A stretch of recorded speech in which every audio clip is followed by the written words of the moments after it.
Imagine a traveler caught in the merciless English winter. The icy wind is chilling to the bone. The wet snow is pelting his face, and the road has become a frozen, impassable rut. And then, in the thickening dusk, he sees in the distance a dim, shivering light, the saving light of the tavern. In our imagination, it's an image of coziness, a crackling fireplace, hot food, and a mug of ale. But what if it's just an illusion? What if behind the door of this shelter lay a world in its own way, even more terrible than the winter storm outside?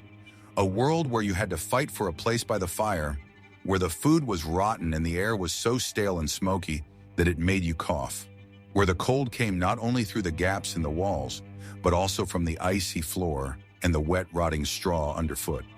Today, we're going to tear away the veil of romantic notions and show you what a medieval English tavern was really like in winter.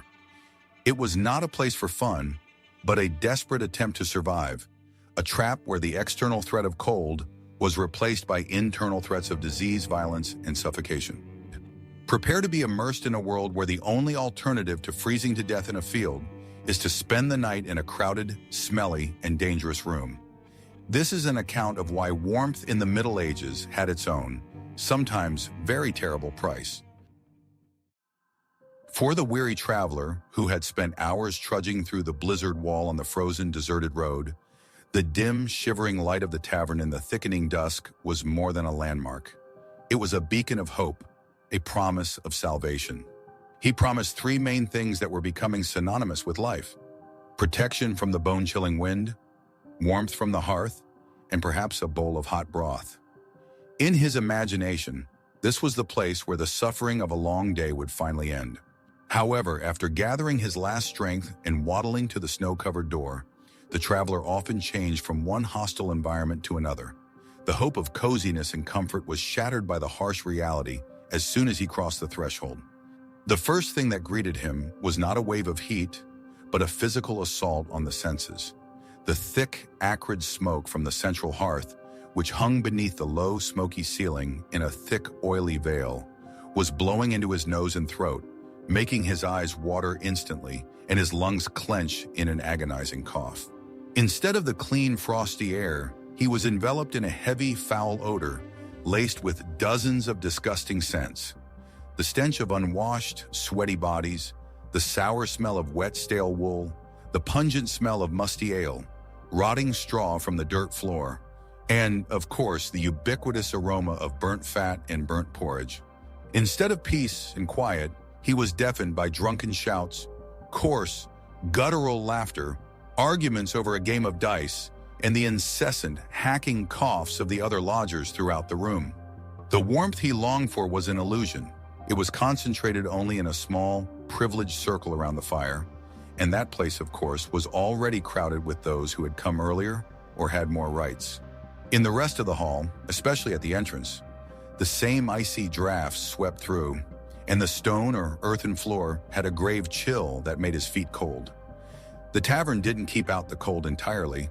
It merely enclosed it within four walls, adding smoke, stench, cramped quarters, and a new social menace. It was a terrible, crushing disappointment. The traveler was fleeing the pure but deadly cold of nature to enter the filthy, stuffy, but conventionally safe cold of human habitation. It was a bargain where the price for a roof over his head was high. The illusion of shelter was quickly dissipating, giving way to the bitter realization that survival here was just another form of brutal struggle. And the first battle each newcomer faced was not with the cold, but with other people. A battle for access to fire. The only source of heat in the tavern's common room was an open hearth, and this small, smoldering island of life in the midst of the icy gloom became the arena for a violent, though often silent, social struggle. The right to bask by the fire was not universal. It had to be earned, bought, or won. There was a silent but clear hierarchy of warmth in the tavern, where your place by the fire was a direct reflection of your status in this temporary, harsh community. The best, warmest seats right by the fire on massive benches belonged to the first class of guests. These were either the richest and most noble guests, small knights, priests, wealthy merchants, or the strongest and most insolent, a squad of hired soldiers, a local bully and his friends. They could either pay the innkeeper for the privilege or simply chase away the weaker ones. They sat with their legs drawn up to the fire, talking loudly, laughing, and looking down on the others shivering in the semi-darkness. Their backs and faces glistened with heat and grease, while the others could barely warm their numb fingers. The next wider circle was occupied by second-class guests, small traders, itinerant artisans, wealthy peasants who came to the city on business. They could count on at least some of the heat reaching them, but they could no longer claim a place in the front row. They huddled together on the far pews, trying to catch a little of the heat reflected off the walls or the backs of the chosen ones, and listened enviously to the conversations of those more fortunate. And on the very periphery, in the icy zone by the cold, blowing walls, and by the perpetually slamming door, huddled the lowest and poorest, beggars, laborers, small pilgrims, fugitive peasants. All they got was the icy drafts, the thick smoke that accumulated away from the hearth, and a sense of their own humiliation. They could only look longingly and with a hidden anger at those who were lucky enough to be in a circle of light and warmth. For them, the tavern remained as cold as the street, only protecting them from the direct wind and snow. This battle for warmth was daily and merciless.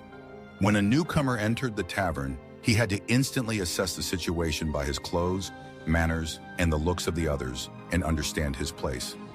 An attempt to take someone else's warmer place, if you were not entitled to it by status or power, inevitably ended in a fight.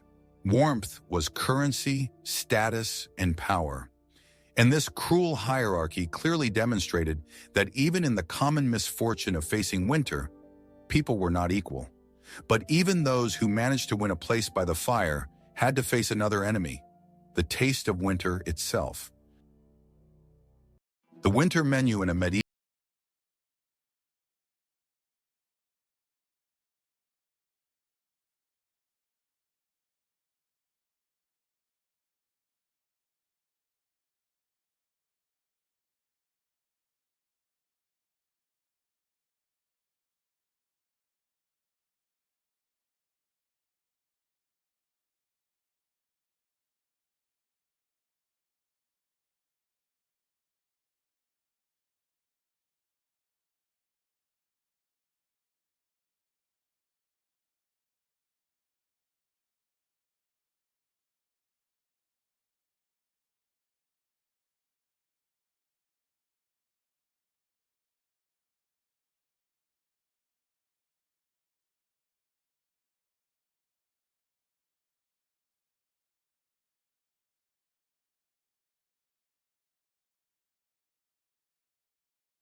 In winter, the tavern became a sealed box, an airtight trap.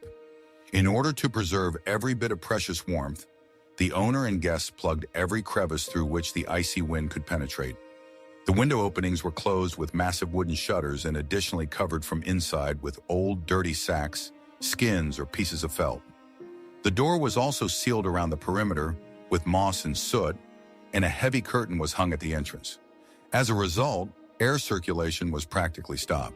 In the center of the hall, an open hearth was constantly burning and smoldering, the fuel for which was often not dry wood, but anything that could be obtained: damp dead wood, smoky peat, or even dried dung. Any smoke that did not escape through the small hole in the roof remained inside, mingling with the fumes of wet clothes, unwashed bodies, spilled ale, and the breath of dozens of people. The air in the tavern was becoming thick, heavy, oily, and almost unbreathable. It wasn't just a room, but a real smokehouse for humans. The ceiling and beams were covered in a thick layer of sticky black soot that sometimes flaked down into the food and drink. It was a real smoke dungeon. His eyes were constantly watering from the acrid smoke. His throat was sore, and he began to cough painfully. Chronic bronchitis and conjunctivitis were occupational diseases of the innkeepers and their regular customers. Soot settled everywhere, on the walls, on the ceiling, on their faces, and in their lungs. Carbon monoxide concentrations in such an unventilated room could reach dangerous levels. Headaches, nausea, dizziness, lethargy, and apathy were common companions of visitors. In particularly cramped and poorly arranged taverns, people could get seriously poisoned without even realizing it, and simply fall asleep, never to wake up. They faced a terrible choice: to open a door or a window to let in some fresh air, but with it the icy cold that would instantly freeze the room and nullify all efforts to heat it, or to continue to sit in this warm but poisonous atmosphere. More often than not, the second was chosen. The fear of freezing was stronger than the fear of suffocation. This constant hypoxia and intoxication from the products of combustion took its toll on health. Chronic respiratory diseases were common among the tavern regulars. The winter in the tavern was accompanied by a continuous, piercing cough, and this poisoned air was saturated not only with smoke, but also with the miasmas of diseases brought by special winter guests. Winter drove the most desperate and destitute onto the roads. If in summer the vagabonds, beggars, and landless laborers could spend the night in the open air, eating what they could steal or beg when the cold came, the only chance of survival for them was the tavern, no matter how terrible it was. They flocked here from all around like moths to a smoking flame, bringing with them not only their misfortunes and lice, but also a whole bunch of dangerous diseases, which in the confined space acquired the power of a plague. In the tavern, one could meet peasants who had been driven from the land by debt or who had fled the famine caused by crop failure. They were emaciated to the point of being living skeletons, dressed in unimaginable rags, their bodies covered with sores from scurvy and skin diseases, and their eyes burning with a feverish, hungry gleam. They would give their last copper penny or work for the innkeeper all day, chopping wood, cleaning the stable, for a bowl of liquid stew and the right to sleep in the coldest corner on dirty, stale straw. Their despair and silent, deafening hatred for the more fortunate visitors were in the air, creating an oppressive atmosphere.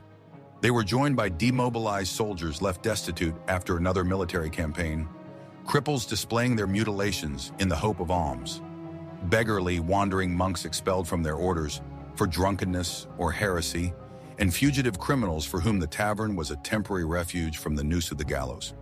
The tavern in winter became the social bottom, the place where all the troubles, vices, and diseases of medieval society were concentrated.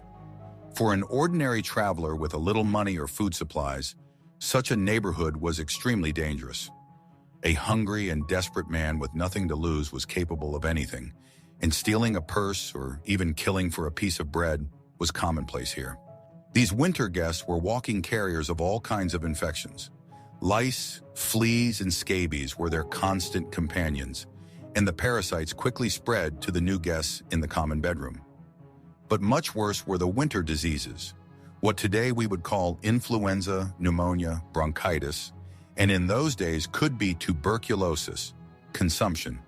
In a crowded, unventilated, smoke-filled room, one coughing person could infect dozens of others overnight. To sit next to a person shaking with coughing and spitting blood on the floor was almost certainly to become infected. Weakened by malnutrition and the hardships of the journey, the traveler's body was an easy target for any infection. Many who entered the tavern seeking relief from the cold found themselves dying of a disease contracted from a straw bunkmate. The tavern in winter became a real incubator of contagion, a death trap, where invisible death was more real than a robber with a knife.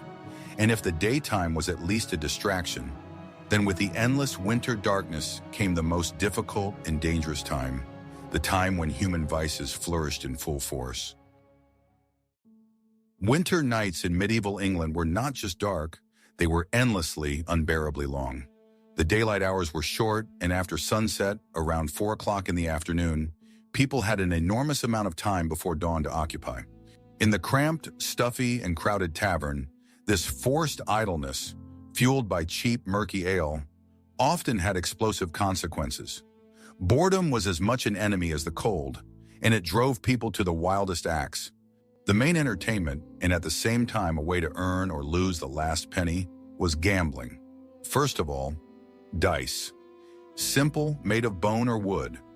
They were in the pocket of almost every soldier or vagrant.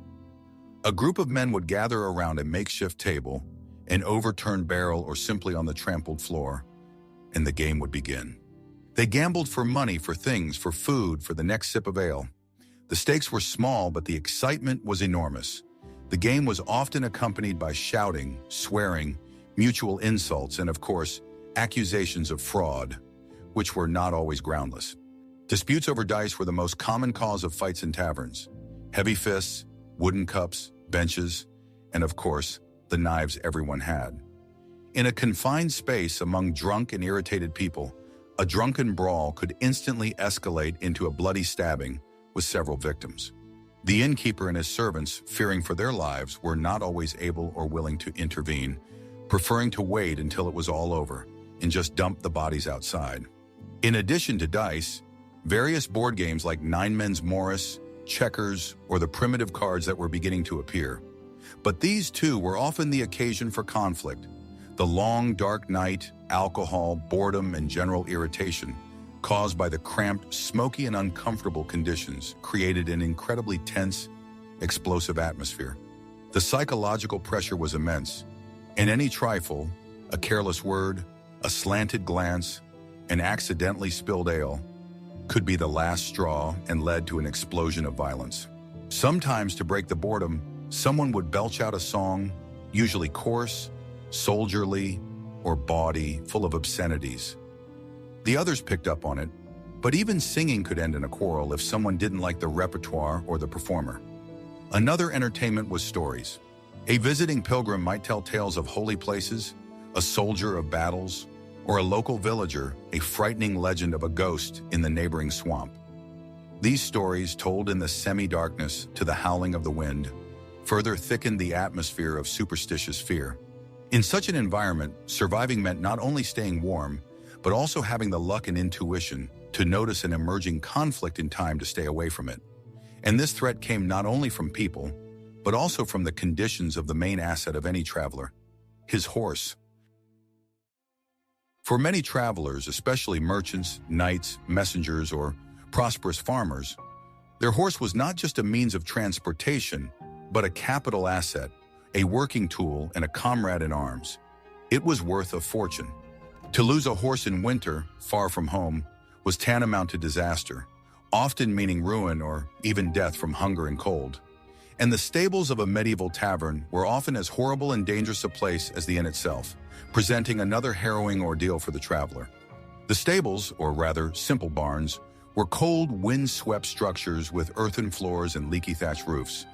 They were rarely heated. Horses were tethered in cramped, dark stalls, often without sufficient dry straw bedding. The animals were forced to stand for hours on cold, wet, frozen ground, mixed with manure and urine, suffering from the same drafts as their owners. This environment was ideal for the development of hoof diseases, such as hoof rot and respiratory illnesses. Ammonia fumes from urine corroded the animal's eyes and lungs. The fodder offered by the innkeeper for a separate, often excessive fee was meager and of poor quality. Instead of good oats, necessary for the horse's strength, they often gave cheap barley, bran, or stale, rotten hay, which could give the horse deadly colic. Water for drinking was icy and had to be broken through a frozen barrel. In such conditions, a healthy but tired horse, after a long crossing, could easily get sick and die. But the main danger, besides disease and cold, was horse thieves. Tavern stables were a favorite place for thieves. At night, taking advantage of the darkness and general confusion, they could steal the best horse. The locks on the stalls were rudimentary, and the grooms, if there were any, were often in league with thieves or simply drunk and asleep. To lose a horse on the road meant imminent hardship or even death for the traveler. In addition, contagious diseases such as sleeping sickness spread easily in the common stable. A sick horse could infect all the others overnight. Tavern keepers rarely cared about veterinary inspection when accepting any animals for lodging. So for any responsible traveler, a night at the tavern involved constant worry for their four-legged friend. He went out into the cold stable several times a night to see if his horse was still there, if it was shivering from the cold, if it was all right. Often the traveler preferred to sleep not in the relative warmth of the common hall with the men, but right in the icy stable, on a pile of stinking straw next to his horse. The innkeeper held another vital resource in his hands, and he traded it without remorse. In the icy hell of a winter tavern, the most valuable commodity, the most desirable luxury, was not beer or food, but warmth. And the innkeeper had a complete and undivided monopoly on that commodity. He was the lord of the fire, and it depended on his will and greed whether or not his guests would freeze to death that night. This power almost always turned into shameless, cynical exploitation of desperate people. The innkeeper himself was a hostage to winter. His own supply of firewood or peat was finite, and he needed to stretch it until spring so that his own family would not freeze. Therefore, every piece of wood thrown into the fire was the result of a cold calculation. How much heat can be sold to the guests today so as not to be left without fuel tomorrow? Fuel in winter was worth its weight in gold. The innkeeper had to procure or buy firewood himself, and he was not going to waste it on heating poor travelers for free. So the fire in the hearth was seldom a cheerful, roaring blaze. More often it was a smoldering, smoky fire of the cheapest wood, raw dead wood that sizzled and spit, or peat that filled the room with an acrid, choking odor. A seat by this dubious source of heat was a paid service. If you wanted to sit in the warmth, stretching your legs to the fire, you had to pay. The price varied, and it increased as the temperature outside the window dropped. In the bitterest frosts, when there was a blizzard outside, it could be as much for the right to sit by the fire as for a mug of ale, or even for a night's lodging in a cold corner. Whoever could pay got the best seat. It was a whole theatrical production. A wealthy merchant threw a coin on the table and took a bench by the fire. A squad of soldiers, without asking, simply pushed the others. A poor man could offer his services in exchange for warmth, chopping wood for the morning, cleaning the stable, or simply telling a story to entertain those who paid. Those who had less money were relegated to the second or third circle from the fire. Those who could not pay at all were condemned to sit in the coldest, unlit, and blown-out corners of the hall, right by the door. This created even more social tension and visibly demonstrated the gulf between people. The right to warmth became a visible sign of wealth and status. If a tavern had private rooms, which was rare and very expensive, one had to pay separately for the right to light a fire in it or to get a brazier with coals. And the price was robbery. It was not only for warmth, but also for safety and privacy, for a chance to escape the chaos of the common room. The innkeeper was well aware that a freezing merchant or a noble traveler had no choice, and he took shameless advantage of it. This heat monopoly was an important item of the innkeeper's income. He was not just trading in firewood, he was trading in survival. It was cynical, but in keeping with the brutal laws of the time. Often this economic dependence led to conflicts when travelers without money tried to force their way to the fire, which ended in a fight. This ruthless economy of survival determined not only comfort, but also had a direct impact on health and the chances of surviving until morning. The morning in the winter tavern was not a relief, but perhaps the worst of the ordeal. The night was ending, but the horror did not go away, only changed its form, becoming even more palpable. The awakening was slow, heavy, and unpleasant. The fire in the hearth was either completely extinguished during the night, or there were only a handful of embers smoldering under a layer of ashes, giving little or no heat. The room was cold, and the morning temperature inside was often only a couple of degrees higher than outside. The first breath burned his lungs with the icy, stale air.